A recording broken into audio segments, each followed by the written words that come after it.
want to Make do, my life miserable. what I want to do that you've probably done a dozen times in the last week or two, but I thought would be fun for everybody, is I would like, with our time that's left, to go through the names of the existing candidates and just have you tell us what you think we most need to know about that person or watch.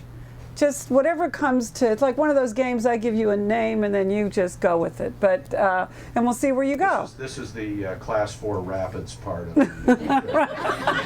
No, this will be fun. Class 5, yeah. Because you're so good. I want to hear this.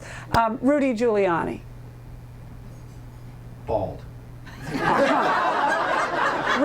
Rudy is the man to beat right now in his party. Do you see him, and if any of these people you see not being able to make it, another couple of months, let us know. But what do you see Giuliani doing?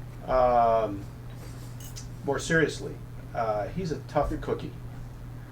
And he was trained in the toughest environment possible, which is the treacherous media waters of New York. Mm-hmm. I mean, here in Washington, we think we're tough guys. We are not tough guys compared with New York. And Rudy logged thousands of hours of tumultuous combat on radio and television in New York City. That pre-disasters him for almost anything, to use a term from GARP. And he's tough. And he's not afraid of combat. He didn't really need to attack Mitt Romney last night, but Rudy always needs to be attacking somebody, so, And Hillary wasn't there. Hillary wasn't there. And he is trying to short-circuit the whole process and make the whole thing Rudy versus Hillary now. Mm-hmm. And that's why in the debate last night, if you watched, he mentioned Hillary Clinton almost every minute. And when he wasn't mentioning Hillary, he was mentioning Bill. He beat Bill in the Supreme Court. Yeah. I've beat a Clinton. Yeah, I've beaten a Clinton. So let's, Mike Huckabee. Is he the dark horse? Well, Mike Huckabee used to be a Baptist preacher.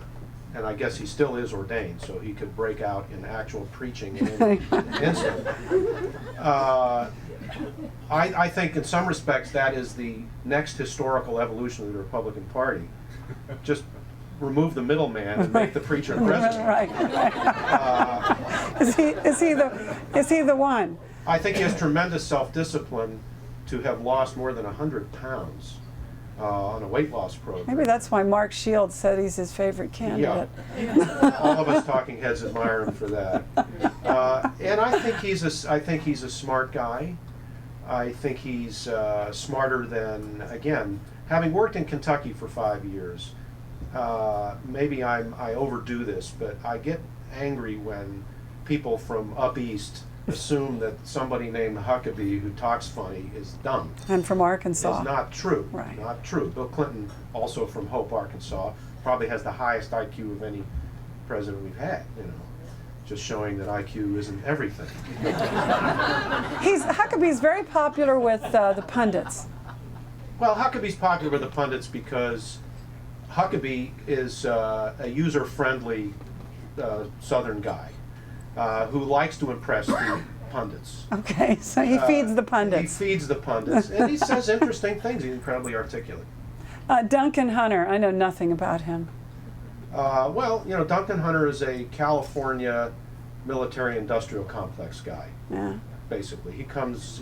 I think of aircraft manufacturing when I think of him. That's about it. How much longer is he in the race? I think they'll all stick around. Why not stick around? They get exposure to these debates.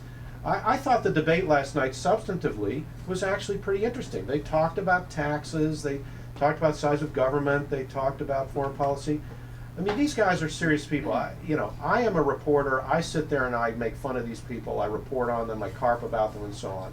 But I think they all deserve a lot of credit for being willing to get out there. I mean, who in their right mind would want to suffer the exposure that you get from doing this? But they're not in their right minds, are they? They're not. I sometimes think that you have to be a little bit off to want to do run it for president, and which, by the way, is one of the appealing things about Fred Thompson.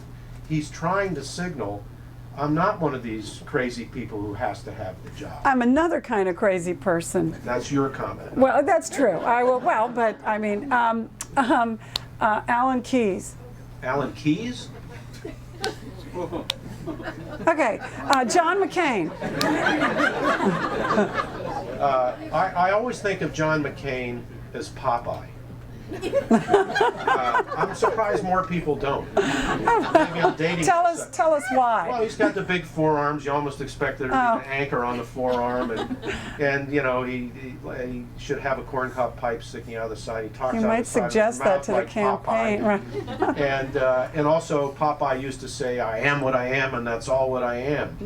He does that. And that is McCain. McCain is, "I am what I am, and that's all what I am." And he's undergoing a revival in the press corps.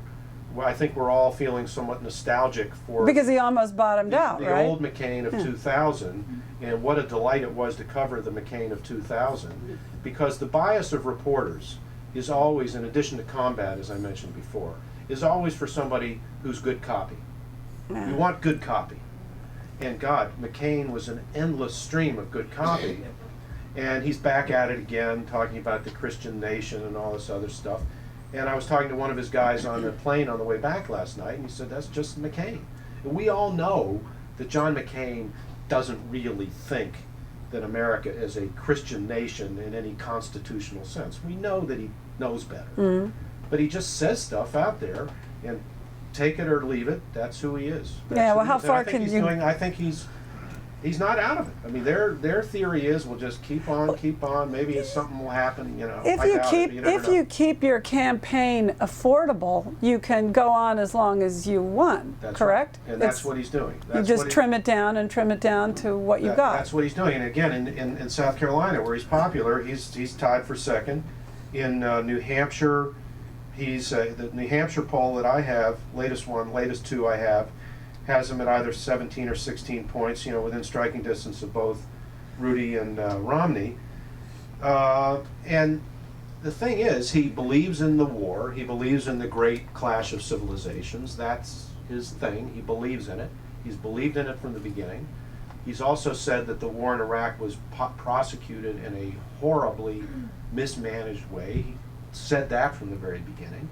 He also is in favor of a deal on illegal immigration for what amounts to amnesty, oh, you don't call it that. That has killed him with a lot of people at the grassroots.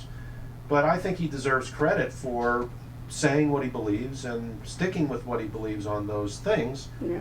even as he tries fitfully and against his better judgment to suck up to the religious right, which he really, I think, has no use for. Ron Paul. It really scared me how much I found myself agreeing with some of what Ron Paul said. I am not a macroeconomist, but I do think we've printed about as many dollars as the world is willing to take.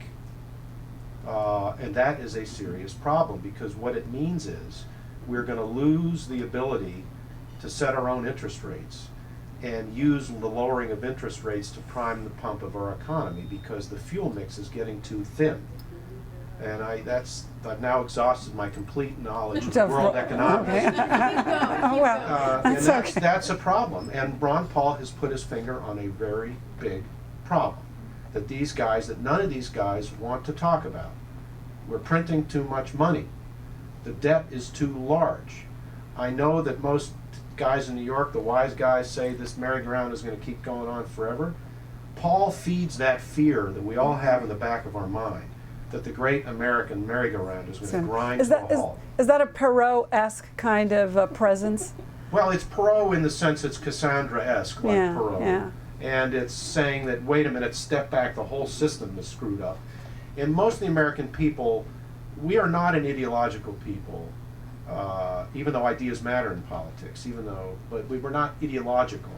And we also tend not to step back so far that we look at the entire system. Right. And that's what he provides, and I think it's useful. I think it's very useful.